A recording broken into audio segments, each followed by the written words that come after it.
It all started with a teacup. Not just any teacup, mind you, but the one my Arthur drank from every single morning for 47 years. It was a simple thing. Plain white porcelain with a thin gold rim, worn almost to silver from countless washings. After he passed, I couldn't bring myself to put it away. It sat there on the kitchen counter, a silent testament to a life lived. Every morning I'd wash it, dry it, and put it right back in its spot next to the kettle, as if he might walk in at any moment. His hair still damp from the shower, and ask for his Earl Grey.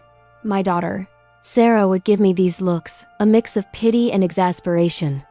"Mom," she'd say gently, "don't you think it's time?" Time for what? To erase him completely? The thought was a physical ache in my chest. The house felt so vast without him. The silence was the worst part. It wasn't a peaceful quiet. It was a loud, empty roar that echoed in every corner. Arthur was a man of quiet habits, but his presence had been a symphony. The rustle of his newspaper, the low hum of the classical music he loved, the solid, reassuring sound of his footsteps on the old floorboards.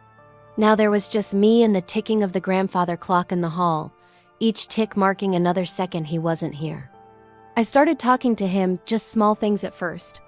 "Arthur, the roses are looking lovely this year," I'd whisper while watering the garden.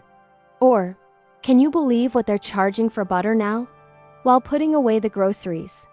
It felt less lonely, pretending he could hear me. Sarah said it was morbid. I said it was coping. One Tuesday, I was dusting the living room, a chore I'd come to dread because it was filled with his things. His reading glasses on the side table, the worn copy of Moby Dick he was rereading for the 10th time, his favorite armchair with the slight dip on the left side where he always sat. As I reached for the mantelpiece, my sleeve caught on a small, carved wooden bird he'd bought on our trip to the coast for our 20th anniversary. It tumbled to the floor, and a tiny chip broke off its wing. I just stared at it, this small, broken thing, and then I started to cry.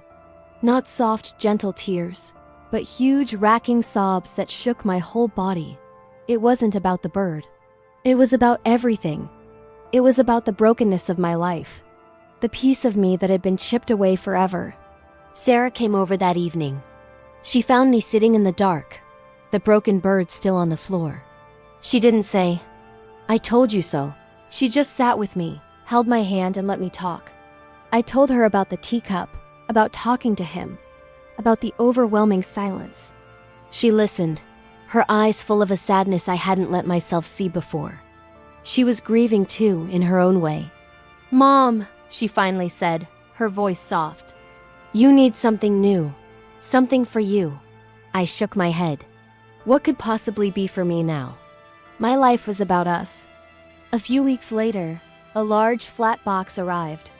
I hadn't ordered anything. Confused, I opened it. Inside, nestled in layers of tissue paper, was a canvas, paints, brushes, and a small, elegant easel. There was a note from Sarah. It read, "You used to love this.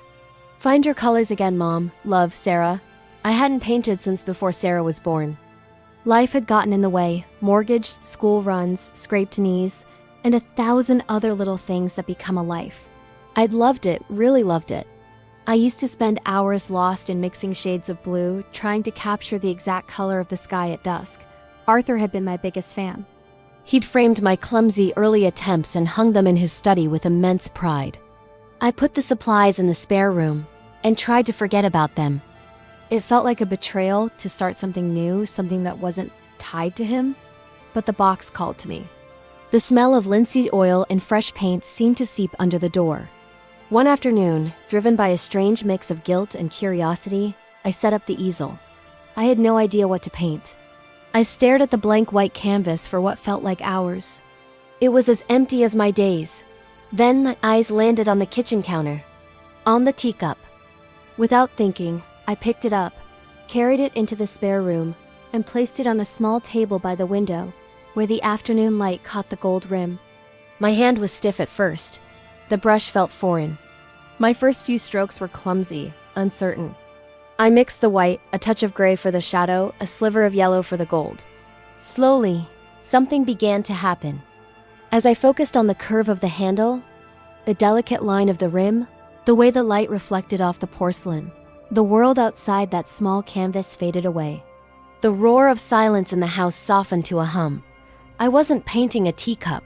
I was painting 47 years of mornings. I was painting the warmth of his hands, the gentle crinkle around his eyes when he smiled, the comforting ritual of our life together. I painted for hours, until the sun went down and I had to switch on the lamp. My back ached, my fingers were stained with paint, but I felt lighter. When I was finished, I stepped back. It wasn't a masterpiece. It was just a teacup on a canvas. But it was also more than that. It was him, and it was me. It was everything we had been, captured in strokes of color. But it wasn't a sad picture. Looking at it, I didn't feel the sharp sting of loss. I felt the gentle warmth of memory. For the first time, I saw the cup not as a symbol of what was gone, but as a container for all the love that remained. The next morning, I woke up and walked into the kitchen. I looked at the real teacup, sitting in its usual spot. Then I looked at the painting, which I'd propped up on a chair.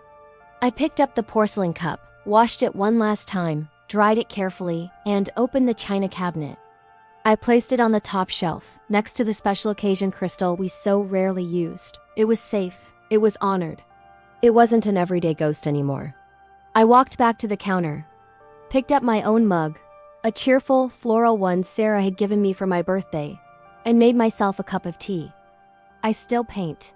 The spare room is now my studio, splattered with color and filled with canvases.